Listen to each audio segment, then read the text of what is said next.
And hello again, YouTube. It is Tuesday evening, 6:45 p.m. November 15th, 2022. And finally, we got an announcement as to who the winner is of the governor's race in Arizona. It's a little disappointed. It's Katie Hobbs.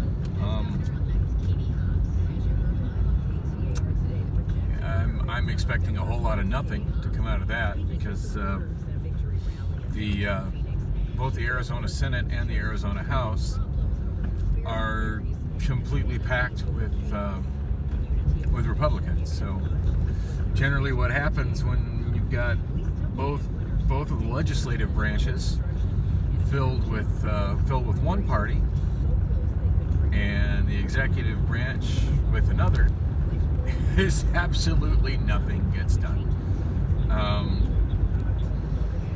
Anything that makes it through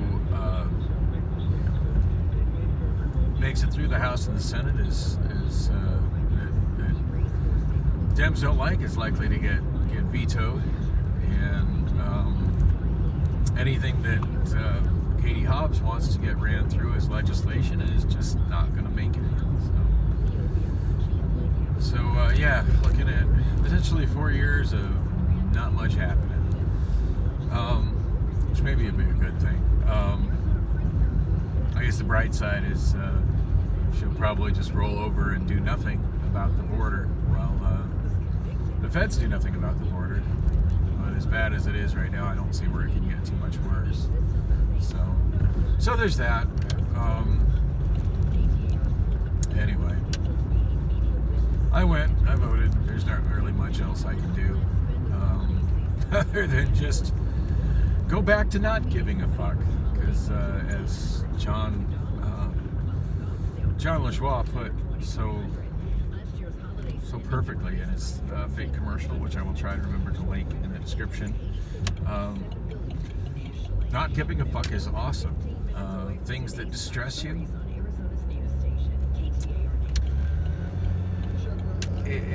it's just better not to give a fuck about those things. This is kind of what my daughter's been trying to tell me. She's like, "Oh yeah, I didn't vote at all." Said she's just stopped caring about politics in the last 8 months or whatever. And been a lot happier, and probably not bad advice. For a crash and a pedestrian-involved collision Bell Road at 19th Avenue. Upshock Road. So yeah, I didn't listen to that whole traffic report. I'm already on Buckeye Road. So coming in, 202 was awful. The 143 to the 10 and the 10 from the Broadway curve all the way to 32nd Street. All of that looked awful. 10 going across downtown and pretty much all the way past 79th Avenue was awful. Still too young for lots of things. Yeah. He is old enough to run. Oh, this is an interesting political Obviously, story. I knew running at a young age, I would have to prove myself more. KTAR's Griselda This interview Zatino just spoke cracks to me this teenage school board candidate. At 18 years old, Marcus Ceniceros ran for a seat on the Littleton Elementary School District's governing board in the West Valley. He's projected to win a 4-year term, beating one of the incumbents. I'm feeling very optimistic. I'm super hopeful that this will be a victory. Ceniceros attended 2 of the schools in the district as a young child, so he feels a special connection. But that's not the only reason why he ran for this position. Looking around in my community, I didn't see any young representation, and I thought that my generation should have a seat in public office in my community. He tells me he already has big plans for his first day in office. Focusing on the mental well-being of our students, teachers, and staff, transitioning the district from traditional energy to clean energy, and focusing on teacher retention. His message for those who think he's too young to serve as a school board. Reality is going to slap that kid right across the face. I represent a generation that wants to see change. I'm going to stand up. Yeah, every 18-year-old wants to see change. Ensure that we can move the district forward. And then by the time they're 30, they realize just how stupid they were at 18. It is 6:50. 6:50 now. Oh, well. Gubernatorial He'll learn. candidate Carrie Lake 12 insulted John years. McCain's supporters. And today, Gatos and Chad got some reaction from his daughter, Megan. This is the first time Oh, I don't want to hear that crap. I want some music. What's on the music side of the dial?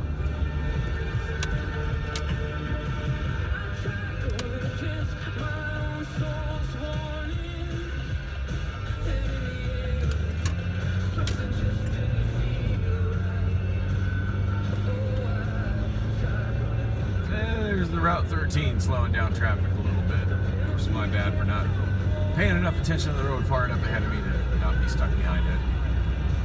Killers, not really feeling that song though. Systems go, sun hasn't died. Yeah, kind of sick of that song.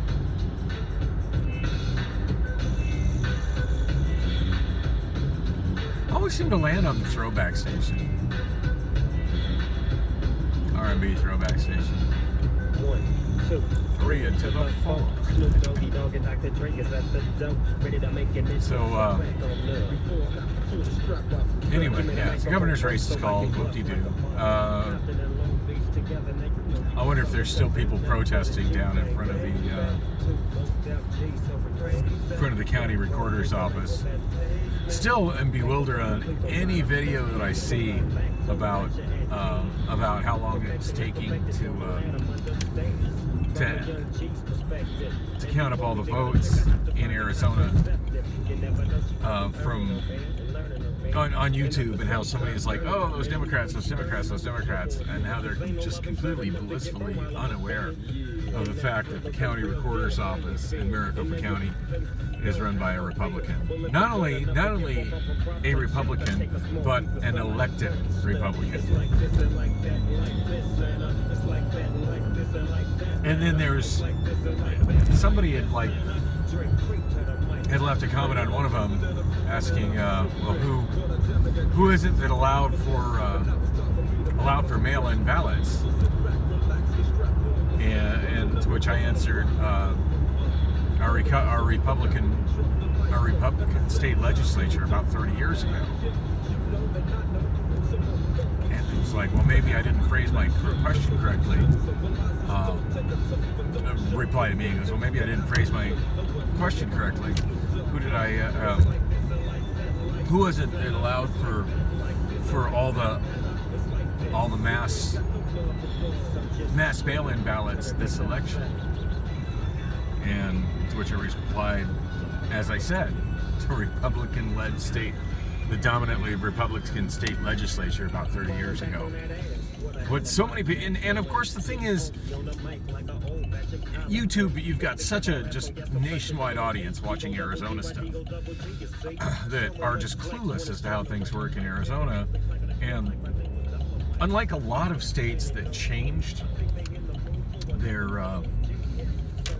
drop-off and mail-in ballot policy ahead of the 2020 election in response to a so-called pandemic, Arizona didn't change anything. The way Arizona votes has remained the same for about 30 years. We've had early voting, and unlike some states, Nevada, there is not a mail-out ballot sent to absolutely anybody. But what Arizona does have, and has had for a very long time, is what's called the permanent early voting list. And when you register to vote here in Arizona, it's a checkbox to be on the permanent early voting list.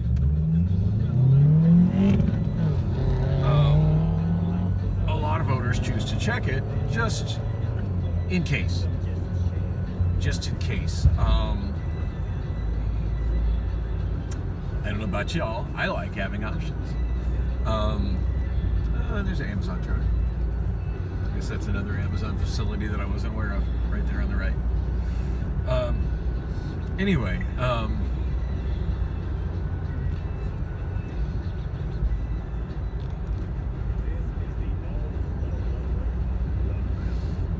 sorry, trying to pay attention to where I am. Thanks, just go ahead and cut me off, dude.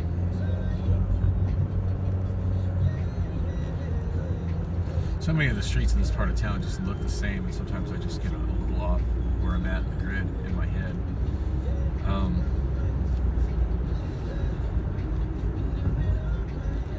I'm definitely a vampire though.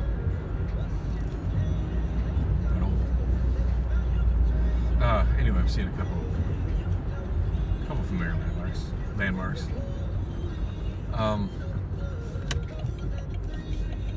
Yeah, I'm definitely making it to work late today. Although speaking of getting to work late, so something I wanted to mention, which has nothing to do with the election. I know last week, I forget what day it was, but one day, kind of same as today, got kind of a late start into my drive, and traffic was way worse than normal. And I ended up just having enough little delays like this, more red lights than planned on, vehicles slowing down in front of me kind of thing. And I want to say it was Saturday night. Anyway, I had a recent night that I was a little late getting to work, and like most nights when I get in late, if I'm pulling into the parking lot and it's like right at 7 o'clock and I see a whole lot of people that are late rushing into the building, I deliberately sit in my car. I don't like the energy of all those panicked people running in like, oh my god, I'm gonna be late. I find it significantly less stressful to just chill for a few minutes until that rush has passed, and then walk in late. 5 minutes late, 10 minutes late, 15 minutes late, what the fuck ever, and clock in. Because I know I have enough PTO time.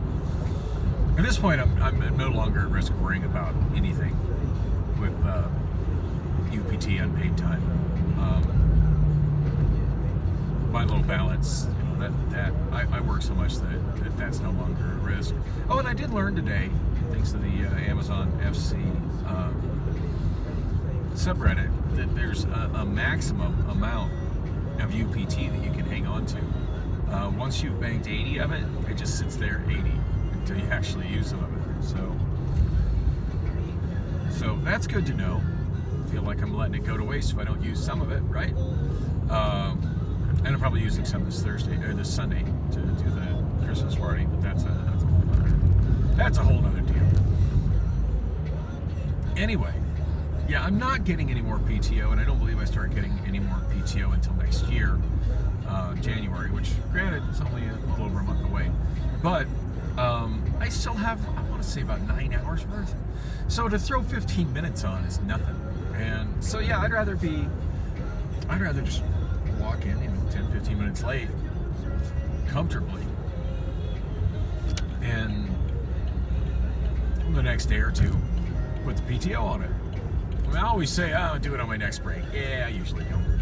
But I generally always, every now and then I forget to do it. I lose an hour of UTP. But most of the time, I get it done within the next couple of days or so.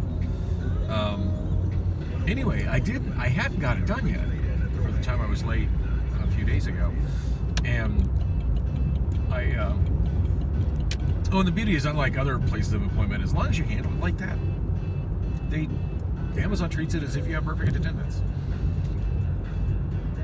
I get absolutely no penalty whatsoever. I'm not looked down upon.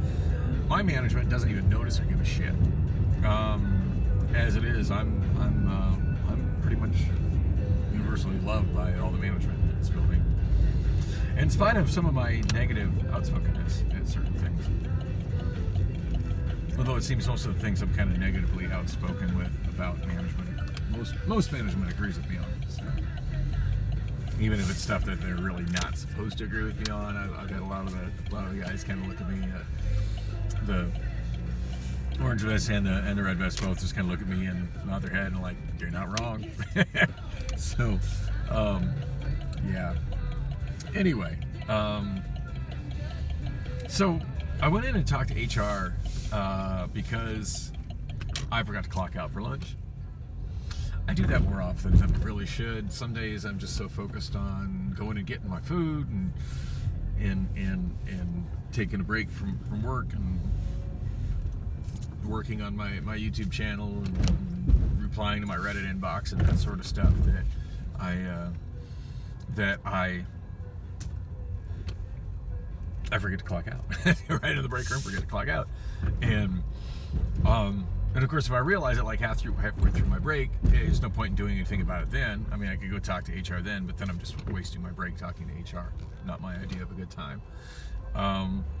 Especially my last few interactions with HR have not been very positive.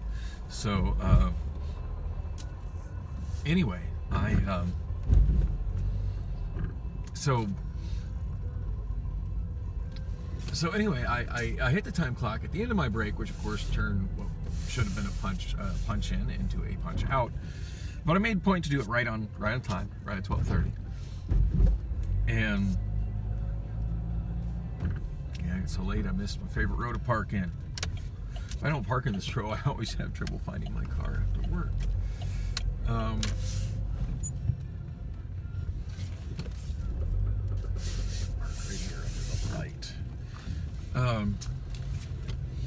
Anyway, yeah, this particular time from there, since I went to there's two there's a back break room that's way in the back of the building, which I hardly ever go to. And there's the main break room, which is right when you go in the building on the left, which is absolutely nowhere near anybody's work area other than HR and KRB3, which is technically a whole other facility. They don't even seem to have a night shift these days. And